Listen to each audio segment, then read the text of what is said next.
Vote আমি দেব, আমার vote আমি দেব, আমার ভোট। আসন্ন ত্রয়োদশ জাতীয় সংসদ নির্বাচন 2026 সামনে রেখে নলছিটির রানাপাশা ইউনিয়নে বিএনপির উদ্যোগে ধানের শীষের পক্ষে উঠান বৈঠক ও লিফলেট বিতরণ অনুষ্ঠিত হয়েছে।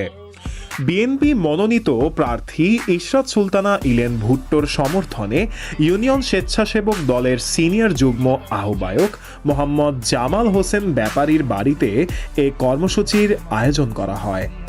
উঠান বৈঠকে প্রধান অতিথি হিসেবে উপস্থিত ছিলেন জাতীয়তাবাদী স্বেচ্ছাসেবক দলের কেন্দ্রীয় সংসদের যুগ্ম আহ্বায়ক জেড.আই. কামাল। তিনি বক্তব্যে বলেন, জনগণের অধিকার ও গণতন্ত্র পুনরুদ্ধারে ধানের শীষের বিজয়ের কোনো বিকল্প নেই। এই যে বিকাল বেলা, এই বিকালের মালিক কে? আল্লাহ। আল্লাহ। সকালে যে সকাল ছিল সেটার মালিকও আল্লাহ। আল্লাহ।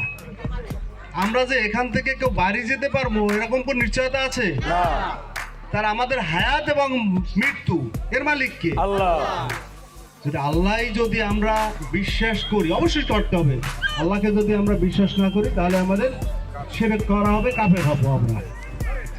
তাই একটা দাঁড়িপাল্লায় ভোট দিলে যদি বেঁচতে যাওয়া যায় তাহলে তো আমাদের রোজা লাগবে না, নামাজ লাগবে না, ইমেল লাগবে না, কিছু লাগবে না।